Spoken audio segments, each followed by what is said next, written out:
bi dikkatina na ñëpp jóg ñu màggal ko bés mag bi ñëwatina duñ ko tuutal ndax tal ko tailleur yi génne ciseaux centimètre ci taabal bi modèle yi daggati ko ku ne di wane maa mën lii waa dikkal. C'était au Farafina 2015 la woon su ma juumul 2014 2015 Moussa Ly moo ñëwaloon les mannequins yi nga xamante ni ñoom ñoo doon défilé pour élection bis bi doon am chaque année 25 décembre au Farafina. Un jour ma ne ko sa waay est-ce que am ngeen association mu ne ma bien sûr am nañ association ma ne ko mos ngeen def sorti mu ne ma benn yoon DJ may ma base s'il vous plaît mu ne ma benn yoon lañ def benn sortie ñu nag waa Abéné la woon match lañ ko joué ak benn soirée ma ne ko pourquoi pas ngeen organiser défilé de mode ak Kafountine def innovation mu ne pourtant li nga wax dëgg la ma ne ko bien sûr mën naa nekk année boobu lañ ko commencé ak ASC Batara loolu moo tax ba tey gars yi di def Ciseaux d'or s'il vous plaît ñu tàcc leen lu baax a baax encore les tailleurs foofu la Ciseaux d'or démarré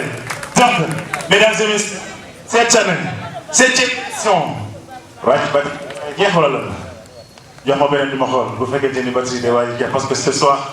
je veux me sentir véritablement sur scène en bas DJ yes yokkal ma bi encore ma xool su ma nee nekk yokkal ma bi encore ma xool DJ yeah right et donc gars yi wax naa leen Ciseaux d'or démarré kon ba tey jii 7e édition du benn fan du ñaari fan kon donc lu am 7 ans du 1 an du 2 ans gars yi encore s'il vous plaît mu bëgg ñu tàcc woon encore gars yi bu baax a baax sans oublier ki nga xamante ni nii moom mooy l'infatigable le président Moussa Ly chaque année mu ne gars yi damay démissionné gars yi na ko boo démissionné ñu seetaan association bi lay tas parce que kenn du ko jiite. Donc, jusqu'à présent, Moussa Ly, monsieur le président, première année, Momo gagné Ciseaux d'or, tout simplement. Merci beaucoup, monsieur le président Moussa Ly. Right. Et donc, je pense que les mannequins, pareil, en attendant les mannequins, nous devons faire une aussi. Moussa, vous avez un peu de comme d'habitude. Vous avez un peu accompagner, voilà, tu portes vie. Voilà. Donc, tout à l'heure, mesdames et messieurs, nous remercions aussi qui a ramené Nico, moi, Abbas Cissé, Djigé Ziguinchor, accompagné avec une forte délégation. Anna qui a ramené aussi mon président des tailleurs de Ziguinchor, encore Abbas. Tout à l'heure, gars, il est découvert sur scène. Voilà. En attendant, nous avons quelques pignons. Voilà, si vous venez à une hôtesse pour me juste entre vie, pour mannequin qui de Russie. Et notez bien, nous sommes en direct de la CAF TV avec Forum Game Over, right? Dégg naa la bu baax a baax gars yi dégg naa la bu baax mon frère l'impitoyable yes sir.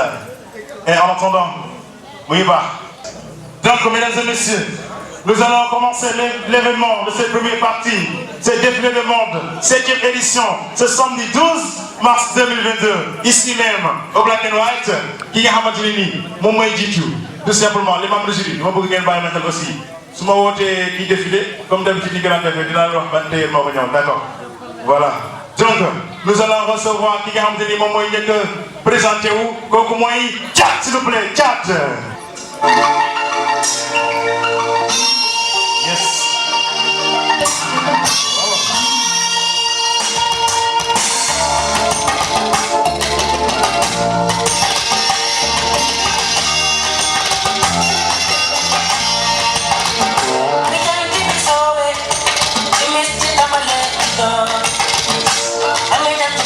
Et qui a dit moi Thiat. ñëwal mooy Assane Sylla moo jàppoo le membres du kooku mooy Thiat Assane Sylla moo jàppoo waaw di naaj na ñaari Abdoulaye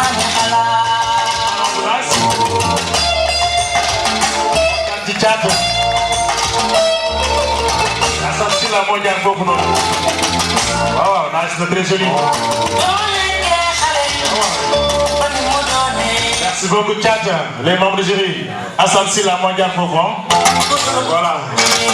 et après Thiat nous allons recevoir la deuxième personne qui nga xamante ne kooku mooy Saliou Ba s'il vous plaît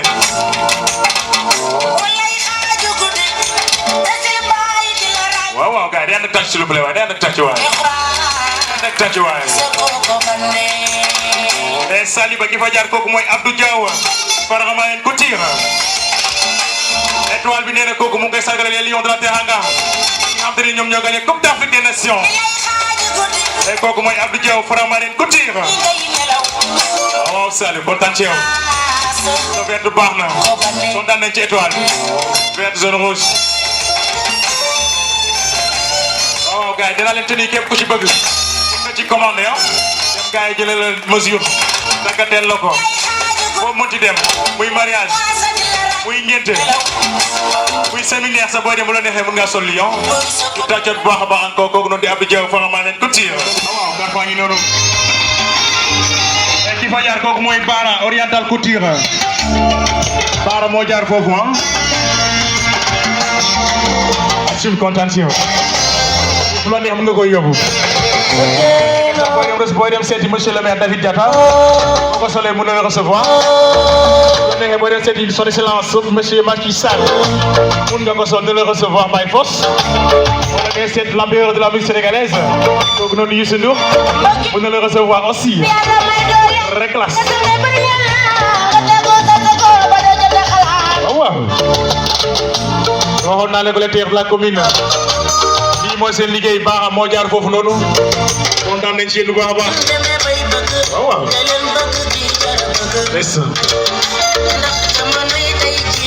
ay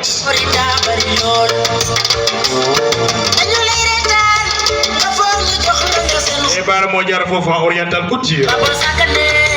s'il vous plaît Alsana fekkee wu ñu dégg Alsana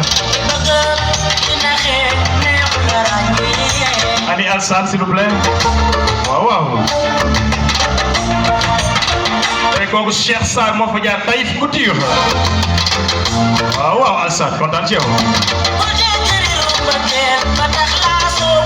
kontaan naa ci lii de Cakos DJ boo ko solee dina la jàpp Rafati DJ aussi bu fekkee yaa ngi may dégg DJ moo faya wala caate bu ko sol na la jàpp tout simplement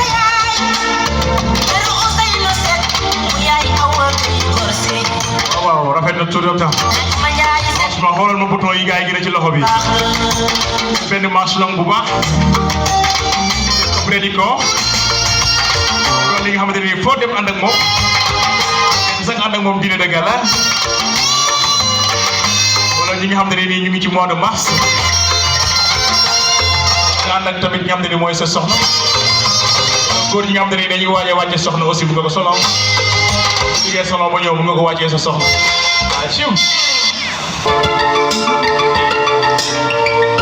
waaw kooku mooy tout simplement Alsane ki fa jaar mooy Cheikh Sarr Taïf Couture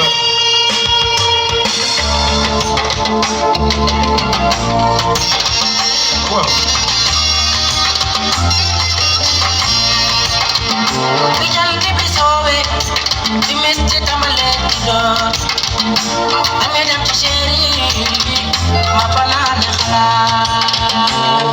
et merci beaucoup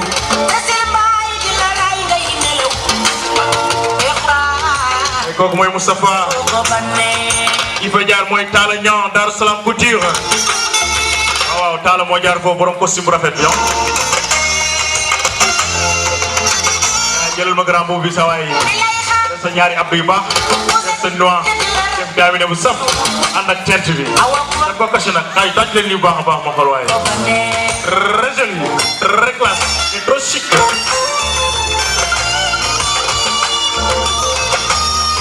waaw sa waay li nga caché sax xamoo ko yow gisoo sax li nga caché laa wax ñu tàcc ko bu baax a baax très joli waaw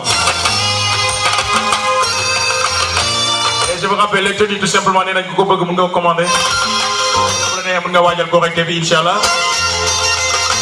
waaw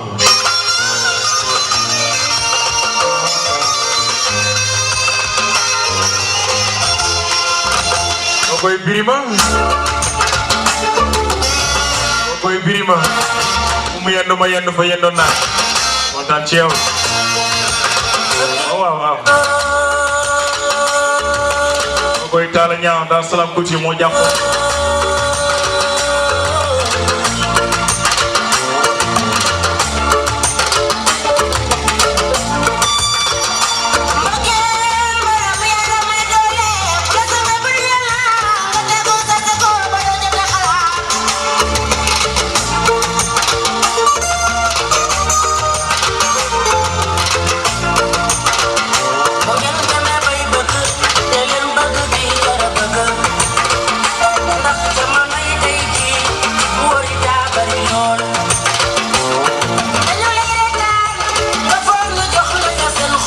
loolu neex de ah.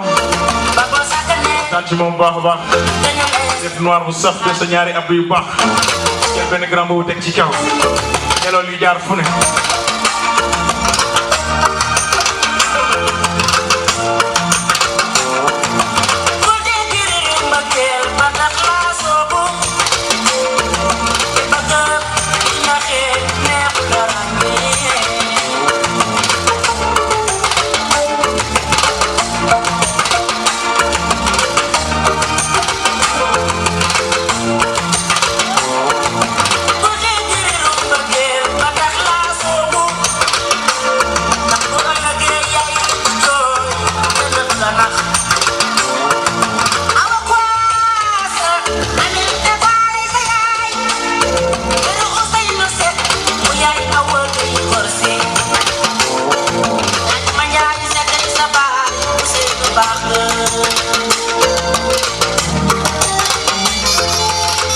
Merci beaucoup kooku mooy Moustapha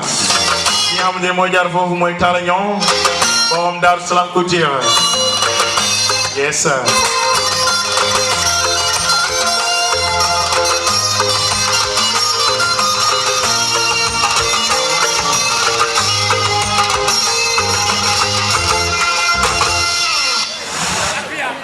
Yes sir. Merci beaucoup Diédié. Je pense si elle est là ou pas. Mariama, si elle est là, Madame Seck, s'il vous plaît. Elle n'est pas là. Donc, su nekkul foofu gars yi loo bëgg tamit pour muy neex su ma waxee tur nit ki ngeen tàcc ko si tamit na ngeen mel ni ñuy seetaan ne c'est pas dañuy nekk black and white ce soir. Tailleur yi ñëw woote aussi les gars. Voilà. Donc, parmi les sceaux d'honneur, Madame Seck, elle n'est pas là. Donc, après Madame Seck, mesdames et messieurs, Maïmouna Diassi. Maïmouna Diassi, elle est là. Maïmouna, ñëwal si scène s'il vous plaît. ñëw leen ku dégg si tur rek ñëwal wane sa bopp. Voilà, Maïmouna, ñu tàcc ko bu baax a baax. Voilà. Ana Otis, yaa ngi taxaw sama wet tamit nag les charmantes demoiselles seen robe yu baax yi vaccin yi taxaw leen sama wet aussi. mooy mën a am tuuti encouragement mën a wax parce que xam nga man damaa bëgg jigéen dama bëgg jigéen ñi taxaw sama wet xeetu jigéen ñi ma xëy. Voilà, may sentir non oui ma ñëwee léegi ñëwee leen nii ci digg bi gars yi s'il vous plaît. waaw kontaan naa ci yéen parce que damay bañ xam ko ñii mooy loolu daf ñuy def nii quoi. acca jàppale ko mu yëg may ko mu yëg sa robe bu baax na si jëpp la xama robe la ñu tàcc ko bu baax a baax Maïmouna Diassi elle fait partie parmi les sœurs d'honneur de cette année. Voilà Maïmouna day joxe enveloppe bi ah waaw aywa kan mooy recevoir enveloppe bi ci yéen ku ko jël baax na ku jël enveloppe bi ci yéen baax na di ànd ak for de famille Thiata. Voilà Maïmouna Diassi aussi ñu tàcc ko bu baax a baax yombul de ah heure yi war na fekk muy nelaw mais dafa bàyyi yitteem bàyyi léppam ñëw ngeen tailleur yi donc kooku mooy Maïmouna. Merci beaucoup encore Maïmouna jërëjëf ñu bàyyi la nga dem toog donc les non bu leen dem taxaw leen bu leen dem j'ai besoin de vous sur scène. Après Maïmouna Diassi dañuy dem ba ci diwaanu xaar yàlla trouvé ki nga xamante ne nii kooku mooy une personne bi nga xamante ne nii je la respecte beaucoup. Zeynan Sané s'il vous plaît ñu tàcc ko bu baax a baax Zeynan Sané entreprise de base Zeynan s'il vous plaît elle fait partie des sœurs d'honneur de cette année ani Zeynan waaw na ñëw s'il vous plaît Zeynan. Voilà ñu tàcc ko bu baax a baax accompagné aussi d'une de ses amies aussi voilà entreprise de base ñoom it su ma nee entreprise de base def nañ fi lu rëy def nañ fi lu kenn defagut voilà du may def nañ fi lu kenn defut mais lu kenn defagut right voilà ñu tàcc ko bu baax a baax jëlee ma robe bi nice na bleu bi kontaan naa ci moom c'est ça que je veux une grande dame day wane boppam une grande diva aussi day wane boppam kooku mooy Zeynan Sané kontaan ci moom baax a baax elle fait partie parmi les sœurs d'honneur de ce grand événement. Voilà enveloppe bi kan ma koy savoir aywa demal récupéré ko demal jël yaa ko moom demal jël soo paree jox ma compter xam li ci ne voilà Moussa di ko gis. Voilà merci beaucoup ñu tàcc leen bu baax a baax ñu dem toog encore on enchaîne encore depuis le bel parmi les sœurs d'honneur aussi je ne sais pas gisuma ko ci biir de Thérèse Boucal s'il vous plaît bu fekkente ni mu ngi fi Thérèse Boucal wala am na ko teewal Thérèse ok benn la d'accord donc on enchaîne ñi ma aussi benn la. lépp benn la ñu tàcc encore entreprise de base s'il vous plaît gars yi. di ngeen tàcc Aérobase waaye Aérobase da ngeen di tàccoo ñi fi indi l'homme de la génération concert de Dakar depuis concert bu rëy ba tax ku fi tëggat ci playback gars yi du ñuy ñëw ñii ñoo tax fi ne nii ku fi demee ci playback duñ la faale. parce que ay décembre ñëw na fi gars yi mer ne dafay wéy ñetti morceau dem ñibbi ñii indi fi Pape Diouf kon donc tàccuwaale ñii bu baax a baax s'il vous plaît. Ah bien sûr c'est comme ça les gars voilà donc on enchaîne depuis le bel c'est parmi les sœurs d'honneur kooku di Banna Dianké ou bien Banna tout simplement. Banna, vous faites que tu es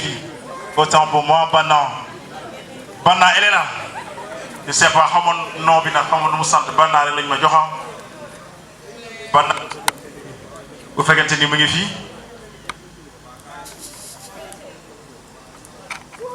Elle fait partie parmi les sœurs d'honneur. On enchaîne depuis le bel. Dianké Diabon. Vous faites que tu es là. Dianké Diabon. Dianké. Elle n'est pas là. Donc Dianké Diabon aussi, elle fait partie parmi les sœurs d'honneur. Adji Cissé. Ana Adji. Ouais, mais Adji jigéen ñi waay dañu nekk ci wéru jigéen ñi ngeen waroon manqué ñëpp waroon ñëw s'il vous plaît. Ah anamu kan moo ko teewal waroon na mën a am ko teewal nag. Donc Adji Cissé, elle fait partie aussi parmi les sœurs d'honneur. Aïsso, s'il vous plaît. Ani Aïsso. Ani tàcc ko bu baax a baax waaw. Jëlal ma ko. maa bëgg rose. ay maa bëgg lii. kontaan naa ci moom bu baax a baax. waaw waaw. kooku mooy Adji Cissé, s'il vous plaît. ñu tàcc ko bu baax a baax encore Adji. Voilà. Elle fait partie parmi les sœurs d'honneur de cette 7e édition de Ciseaux d'or 2022, ce samedi 12 mars 2021. ndànk rek cakkas waaw. ndànk accu ku jaar fi ci tey yi xam naa ni am na ko grand ku jaar fi je ne sais pas qui c'est mais li ngeen daggate moo fi des kontaan ci moom waaw Adji mu ngi noonu ñu tàcc ko baax a baax gars yi dañu tàcc encore merci beaucoup Adji jërëjëf ñu bàyyi la nga dem toog bu ñu jógee ci Adji aussi dañuy recevoir kooku noonu di Aïsso ani Aïsso bu dee mi ngi fi Aïsso s'il vous plaît ok Aïsso la ñu recevoir léegi d'accord donc après Aïsso nous allons recevoir une grande dame aussi, Nima. Allez, Nima Anamon. Il est confiant, il est là. Ah, ok, d'accord. Ok, Nima.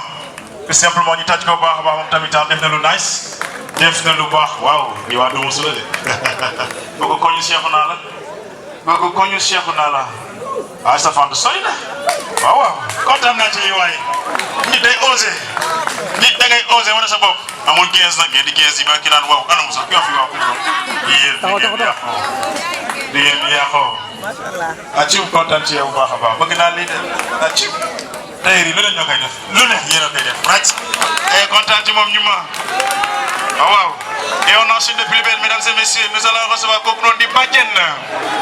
ani Badiane Badiane bu fekkente ni mu ngi fii Badiane nekku fi elle est absente donc après Badiane nous allons recevoir Adama Nying madame Ngom Adama Nying elle est là Adama elle est là bien am na ko ko teewal s'il vous plaît Adama Nying madame Ngom elle n'est pas là et donc ñooñu ñoo nekkoon ñi nga xamante ni ñoom ñooy les sœurs d'honneur de ce grand événement donc bu ñu jógee ci les sœurs d'honneur mesdames et messieurs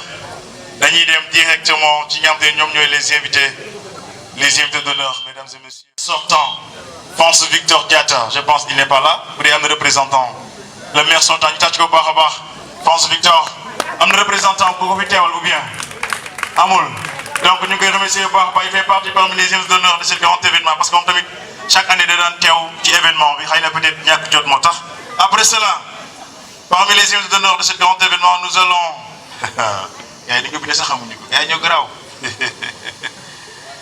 Qui est le maire de cette année?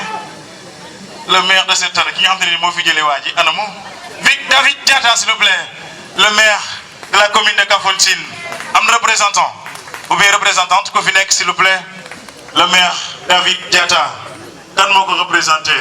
c'est simplement le maire David Diatta. Représentant nous représenté fini ci événement bi ce samedi 12 mars 2022 waaw gars yi tàcc loo ah cim Lamine sa chemise nice na kontaan ci yow baax et c'est ça gars yi da ngeen a garaaw quoi yéen da ngeen a garaaw ok boss kooku moom forcé la kooku moom c'est forcé donc dañuy déglu représentant ñoom te ñoom ñoo teewal le maire de la commune voilà. salaamaaleykum mbokk yi man may Dieynaba Sango première adjointe au maire maa ngi leen di nuyu bu baax a baax di leen sant di leen gërëm et aussi di leen nuyu au nom du maire David Diatta boo gisee yegg siwul c'est parce que dafa tukki moo tax waaye nee na ma nuyu leen surtout tey ñëw leen di nuyu bu baax a baax di kontaan ci teewaay dafa nañ ngeen jéggal ko ndax léegi lañu door a installé wu waaye bu soobee yàlla l'année prochaine dinañ ko bokk def ko comme niñ ko waxee voilà je vous remercie merci beaucoup. yaa ngi tàcc ko bu baax ba encore voilà kàddu yi rafet na gàtt na waaye rafet na trop parce que cette année dëgg la waroon na teew mais ñàkk jot la ñëpp xam nañ ni mu ngi soog a toog am na liggéey yi muy def incha allah xam naa ne année prochaine gars yi nañ ko gis fii ci événement bi. donc suñuy jógee foofu noonu mesdames et messieurs dañuy dem bii dama bëgg na gars yi xam loo bëgg ngeen tàcc ko bu baax a baax balaa ma koy woo gars yi s'il vous plaît nañ ko tàcc bu baax a baax parce que yombul c'est pas évident. nga def déplacement de Ziguinchor à Kafountine ñëw fekkee événement bu ngand bu toll nii parce que bu leen neexoon samedi Ziguinchor moo dàq samedi Kafountine fuuf mais xooluñu ko dañ def déplacement kooku mooy Abbas Cissé accompagne président tailleur Ziguinchor s'il vous plaît monsieur Abbas s'il vous plaît ñu tàcc ko baax a baax Abbas voilà délégation bu fort la àndal jógee Ziguinchor ñëw fii nii parcourir des centaines de kilomètres Kafountine Ziguinchor donc ñu tàcc ko baax Abbas accompagne président tailleur Moussa ay recevoir sa président morom président yi tamit nag sama waa ji bu toog ah ciw président mooy recevoir président wala da nga am premier ministre bëgg recevoir fii wala adjoint kontaan ci yow Birima kooku chéri maman voilà je vais donner la parole ki nga xam ne je sais pas qui est Abbas ou bien l'autre président. Merci beaucoup. Asalaamaaleykum waa Kafountine kontaan naa trop ci invitation bi ak choix bi tailleur def ci man xalaat moom ma ñëw fii may artisan comme ñoom je suis menuisier de profession établi à Ziguinchor fu lay liggéey ànd si ak président wu tailleur muy Yoro Balde Mamadou Yoro Balde mooy président wu ATCZ association des tailleurs de Ziguinchor ak de la commune de Ziguinchor ñëw ndokkeel tailleur yi ci bés bi bi ma yegg si ma gis fi lu rafet vraiment sama gars yi ñaw ngeen def ngeen lu rafet mooy li ñëpp gis ñëpp bëgg ci tailleur yi te loolu mooy artisanat mooy début ak fin wu développement artisan boo ko génnee ci société wala bu ñu newoon lépp lu artisan moom na des ci biir kër yi nit du génn ci biti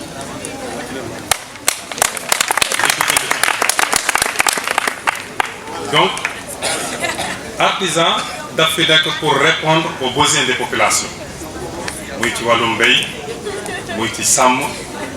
muy ci wàllu col lépp lu doomu aadama soxla artisan mooy indi tontu tailleur yi nag yéenay tax ñuy sensé yéenay tax ñuy neex a xool kuy julli boo pour nga jàkk ñu ne sa colu jox ndax yàlla sa malaaka yi mun laa xool tailleur moo ci mun a jaar donc mooy ci tailleur yi gàcce ngaalal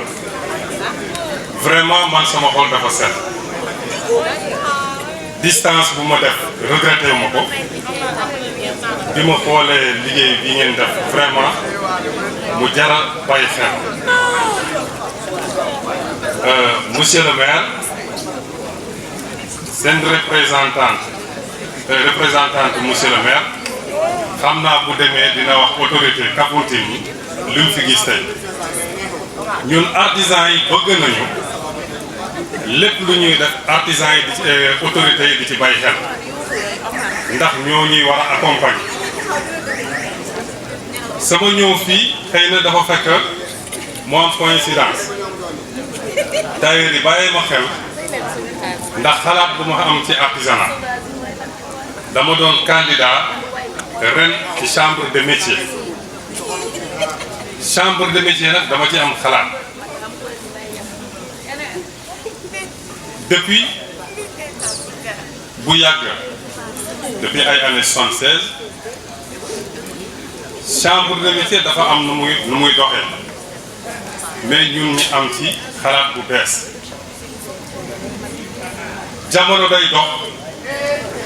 ba suñuy produit xëy na ñi koy consommer ñi ko gën a soxla dañoo sori mais lii ngeen def da koy wone day tax waa Kafountine xam ñii di visualiser di wone film yi mun nañ ko dugal ci ay jumtukaay yu xarañ yoo xam ne àdduna dina ko seetaan mais ñu nit am nañu xalaat ne war nañu jëm ci créer salon de Ziguinchor salon de Ziguinchor vitrine lay doon boo xamante ne mun na nekk ci biir internet ñooy di def ay vente en ligne maanaam day mel ni foire boo nekkee Ziguinchor wala tailleur bu nekk ci région bi mu def création buñ ko duggalee ci vitrine boobu mu labelliser ko client bu nekk Amérique da koy gis mu nekk pièce bii laa bëgg mu commandé ko bu ko commandé mun na ci laaj bu bari donc liggéey day am da nga liggéey mun a jàppale nga gis ne say mbokk tailleur sax mun nañ la ci jàppale loolu mooy sama xalaat ci bu ma jëlee chambre de métier ñu dem ci boobu loolu c'est aussi valable pour ñuy def produit halieutique ñu ak femmes ñuy def formé nañ ci ay femmes yu bari yoo xam ne ñu ngi liggéey di def séchage poisson séché bi xëy na ñun sénégalais dañuy bëgg di lekk poisson séché fermenté mooy géej gi mais booy dem en Europe poisson bu jën boo xam ne bu frais boo xam ne fermenté wul la ñuy jël di ko séché di ci liggéey def ci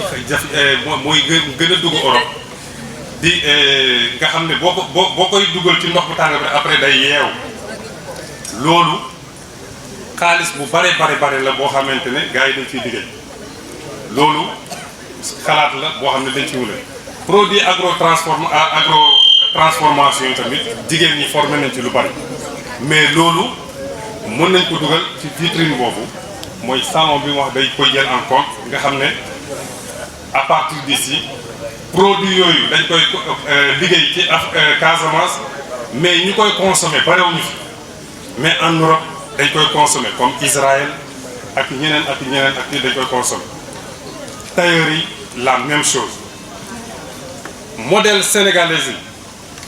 dañ koy bëgg a topp en Afrique surtout vax yi boo demee ci ay pays comme Côte d'Ivoire Burkina ak ñeneen vax dafa am valeur dañ koy ñëw di ko valoriser tenue africaine yi dañ koy valoriser di nga gis tenue bu cher tissu bu cherul sax mais tailleur bi da koy def jël ko mettre ko en valeur di ci jaay lu bari loolu boo ko wonee ndax dañuy am xam-xam kenn dutewul ci xam-xamu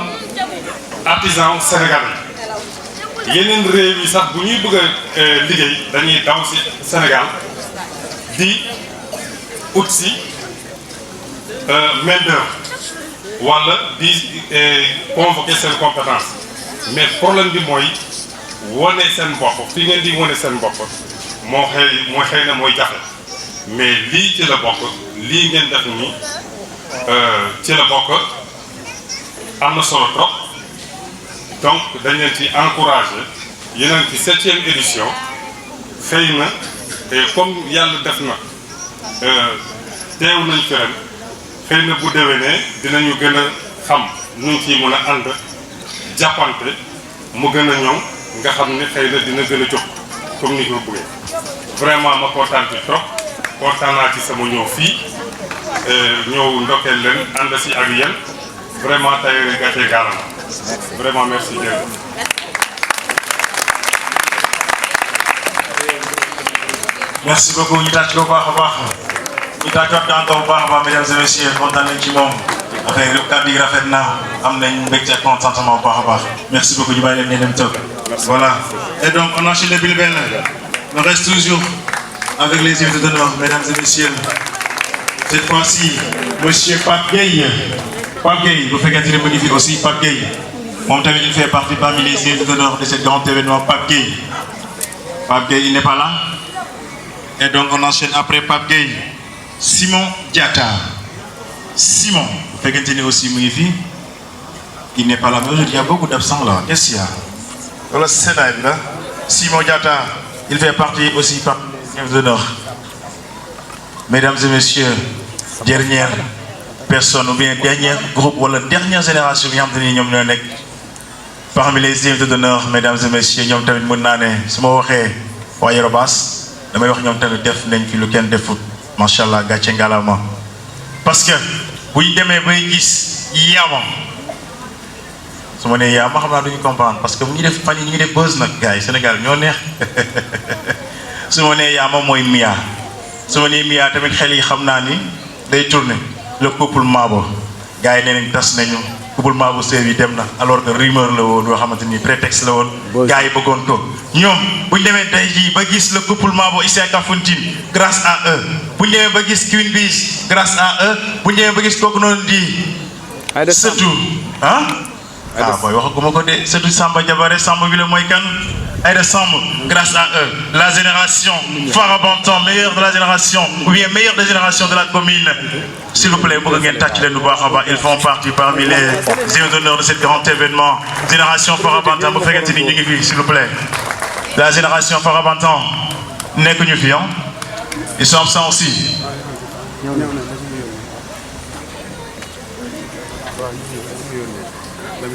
ok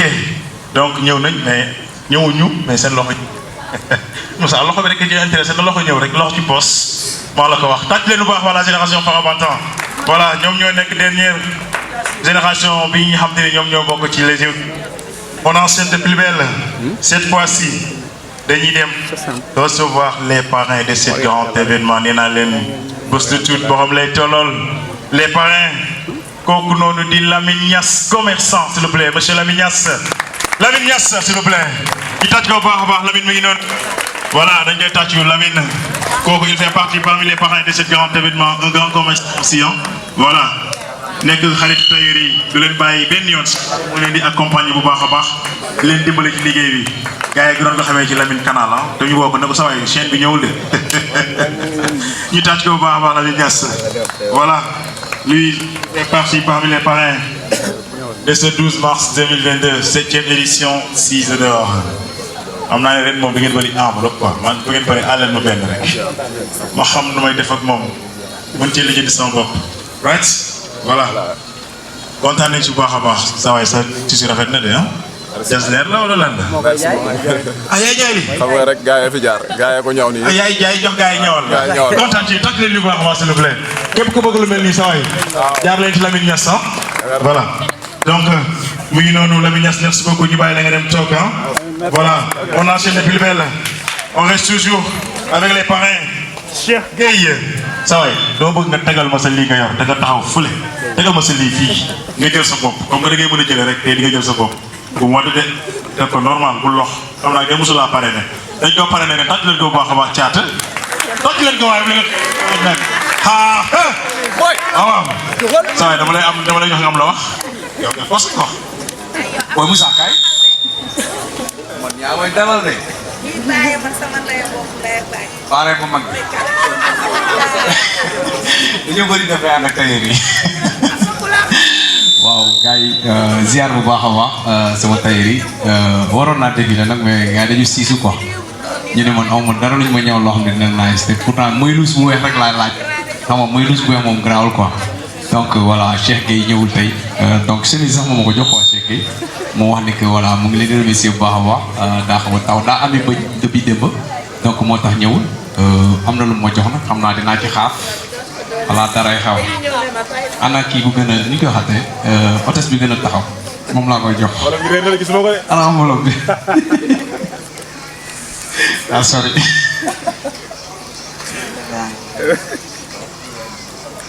est-ce que maa ngi fay. yaa ngi feeñ sa waay yaa koy direct merci beaucoup kooku mooy Thiatta borom Game Over. tout à l'heure amoon na émission avec Essamaye à la radio Cap FM 94.1 qui est la cellule de la Casamance. Merci beaucoup Thiatta au moins fi teewloon kooku noonu di Cheikh Gueye. donc on a super plus belle cette fois-ci dañuy dem ci diwaanu Gandiol moom ndeysaan ndaanaan la jàmbal heure bu tayee yi wootee rek ndeysaan day wuy si nekk marié ci diwaanu Guédé Pêche kooku mooy Iba Diop s'il vous plaît ñu tàcc ko baax a baax Iba Diop Iba ana nga Diop juba ah cim kontaan naa ci bleu bi de maa la ko wax ah cim kay tàcc leen lii baax a baax waaye ndaanaan la waaw Iba Diop Gandiol nekk marié ci diwaanu Guédé Pêche voilà moom tamit chaque année ndeysaan saa yi ko tailleur yi parrainé rek ndeysaan day ñëw saa yi tailleur yi woote day teew di leen gunge di leen accompagner seen événement bi nga xam ne moom la ñuy def chaque année ndeysaan donc mu ngi noonu Iba Diop. Iba taxawal. kontaan ci yow baax voilà nga taxaw tuuti gars yi jël ko donc gars yi bu leen fàtte bu ñu paree ci lii dañuy dem directement ci passage des mannequins les charmantes demoiselles yi nekk ci ginnaaw daga telu toog. Merci beaucoup Iba kontaan nañ ci yow baax ñu tàcc ko encore baax mu dem toog ah merci beaucoup. et on enchaîne plus belle bu ñu jógee ci Iba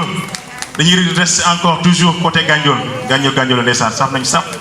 waaw kooku noonu di Khadim Seck s'il vous plaît Khadim ani Khadim ñu tàcc ko bu baax a baax s'il vous plaît Khadim Seck amul représentant kenn teewlu ko fi ndeysaan xam nga góoru ñaari jabar la ñaari galon la yoon nañ ko tàcc ndeysaan xam naa ni Mariama ko képp ci dal bi ne ko doogu bougé tey voilà merci beaucoup Khadim kooku tamit bokk na ci parrain yi bu ñu jógee ci Khadim a cim daanaan non maa lay jël si yow man may wàcc jël si la ki nga xamante ne nii ndeysaan foire ren bi exposé na ci yow laa jëm si jugal nag jugal gàttandu ma Lamine Dri jugal gàttandu ma Thiatta yaa koy dalal kii yaa koy dalal tàcc leen ko baax a baax Lamine Dri s'il vous plaît Lamine Dri il fait partie parmi les parrains de ce grand événement monsieur Lamine Dri voilà nekk na suñu grand boo xam ne ni franchement parler il va falloir ma jox ko parole moom tamit ndeysaan ndaanaan la day accompagner jeunesse bu baax a baax monsieur vous avez la parole. Ok, merci. Derrière un grand homme, il y a toujours une belle dame. Et donc, voilà, moi, c'est pour le dire, pour le prophète. Et je suis très heureux sama gars yi tailleur association des jeunes tailleurs de Kafountine ñoom Moussa Ly. Donc, heureusement, am nañu waxtaan boo xam ne defoon nañu ko avant avec le maire et loolu dina se continuer. Et le maire la gëm mooy les artisans tey lu mu bëggoon artisanat Kafountine développé bu tourisme développé Kafountine fii mooy artisanat moom moo koy waral donc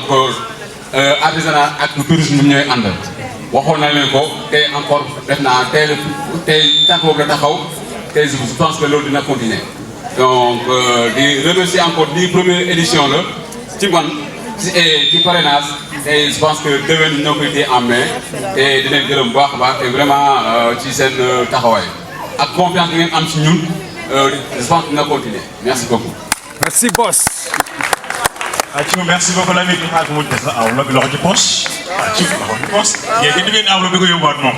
bu xaw ma ndax soo bu la aar la xaw ma am nga ndekki suba wala am nga ndekki suba nga joxe dépense bi rek ah déet oui ma dépense bi dem na de madame yégal ko suba dégg nga kontaan ci baax waa ñu tàcc ko boo ko mooy Lamine Dri voilà ren ñoom ñoo moomee nag waaw ren moom ñoo moomee waa Yewwi Askan Wi yeewee ngeen ñu ne équipe nationale yeewee ñu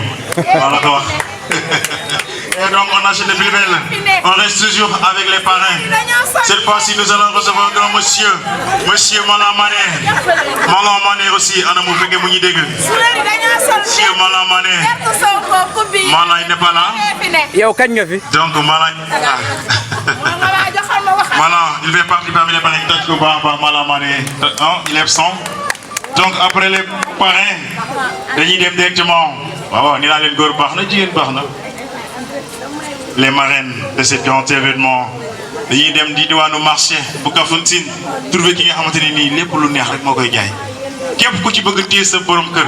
jaaral ci moom képp ku ci bëgg téye sa alaaji jaaral ci moom képp ku bëgg am ay fem jaaral ci moom kooku mooy Mame Diarra Lawbe s'il vous plaît ñu tàcc ko bu baax a baax Mame Diarra elle fait partie parmi les marraines allez Mame Diarra nag waroon naa teew parce que boobu léegi maa ngi koy jeex mais gis ma ko benn yoon ci tente bi Diarra waroon naa teew Mame Diarra Moussa neewu fi de bon donc ñu tàcc ko bu baax a baax Mame Diarra Lawbe waaw Lawbe Gas keroog je me rappelle bi Pape Diouf wooyee lawbe yi rek ndeysaan daa yee commencé jaayu commencé battre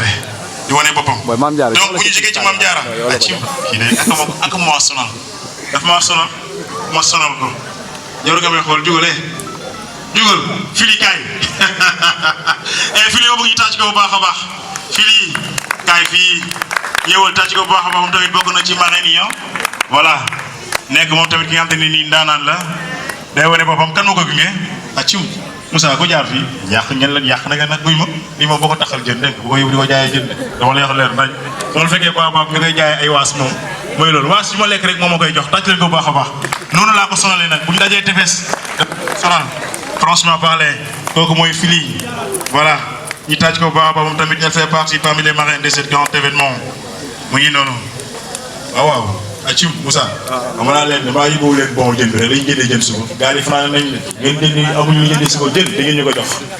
waaw kontaan ci yow caat jëlal ma ko nag grande dame la nag xoolal damay jox Alima Pata bu TFM daa yi sax moo dugg ci lu mu xamul fi nii maa la ko wax merci beaucoup Fili kontaan ci moom baax a baax recevoir ki nga xamante ni kooku mooy Assou Dieng elle est là Assou elle n'est pas là ñëwul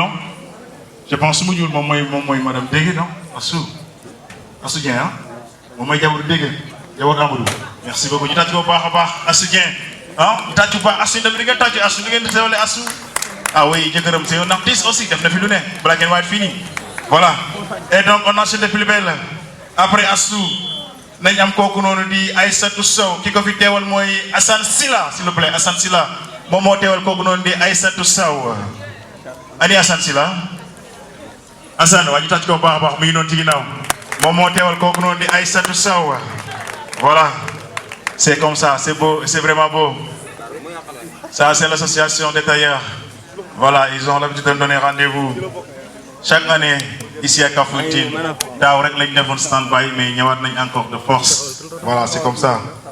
Assane Silla moom moo fi teewal kooku noonu di Aïssatou Sow voilà merci beaucoup Assane kontaan nañ ci yow baax a baax merci beaucoup voilà et donc on enchaîne depuis le bel nous allons recevoir encore une autre dame Mariama Diaban s'il vous plaît Mariama elle est là Mariama Diaban cim yaay booy laaj leen ko uy ma du ngeen ma ko gungeel kan moo ma koy gungeel ci gars yi Lamine gungeel ma ko s'il vous plaît su mu ne nekk gungeel ma ko parce que doom ji mooy faroon nekk accompagner ko mais dafa daw dafa mel ni voilà kooku mooy yaay Sister Lissa bu Janoo waroon na jouer mais nee na ma doom ji mu ngi ci yoon dama xamul nag dafa jaar far bi kidnappé ko ne ko doo dem yaay booy après loolu dañ ko lijjanti cim kontaan leen ci yéen dañ tànn ci yu baax a baax waaw mun naa ne kay moo góor ñi dañoo bëgg la yomb dama ne ko dama concert fi ngay toog kaa ñu concert fii maman kontaan nañ ci yow baax a baax sa bëlëb baax na acim kooku mooy Mariama Diamon la maman Sister Lissa bu Janoo voilà kontaan ci moom baax a baax enveloppe bi jëlal yaay borom ndeysaan merci beaucoup maman am na ñaari kàddu yooyu joxe xanaa ma jox la micro wala ñemewuloo acca ko bismillah salaamaaleykum waa Kafountine mag ak góor ku nekk maa ngi nuyu ñëpp daal sa sant ak sa tur maa ngi gërëm Moussa Ly ak tailleur ñu fi teew yëpp maa ngi leen di gërëm ku nekk daal ak Lamine Niass wax dëgg yàlla macha allah kontaan naa si seen teewaay bi te maa ngi rafetul nag si wax bi bu baax a baax a baax a baax a baax merci beaucoup kontaan naa. mais kontaan nañ ci moom baax nañu tàcc ko wax yombul c'est normal merci beaucoup maman ñu bàyyi la nga dem toog jóge ba Janna déplacé une 7 kilomètres je peux dire Kafountine Janna sunu juumut jóge foofu ñëw ak seddaay bi kilifa la aussi ñëw teewee uniquement pour bés bi merci beaucoup maman. donc on enchaîne depuis le bébé mesdames et messieurs nous allons recevoir ki nga xam te ne aussi parmi les marraines Fatou Mbodj s'il vous plaît Fatou Mbodj ani Fatou elle est là Fatou Mbodj elle n'est pas là ñëwul ok Fatou Mbodj elle n'est pas là elle fait partie parmi les marraines Aïssatou Diallo aussi elle fait partie parmi les marraines nee nañ moom tamit ñëwul mais loxoom ñëw na ak Antoinette aussi elle fait partie parmi les marraines donc li ma dese pour ñu dugal défilé jigéen ñi ñii kese la ñoom je pense que caata kaay topp ma dama bëgg nga taxawal ma fii ci escalier yi ñi nga xamante ni def nga ak ñoom vidéo yaa ma gën a xam ñan la fu ñu nekk ak fu ñuy liggéey ak lu ñuy liggéey le camarade est braqué sur donc ñoom ñooy les sponsors de ces grands événements ma bëgg ngeen tàcc sponsors yu baax a baax balaa ma leen di lim les sponsors gars yi nee naa leen képp ku ci bëgg fu may di commencé parfum bu neex man li may xeeñ nii ndeysaan am na xale moo nag li ngay xeeñ neex na waaye nag dama am borom donc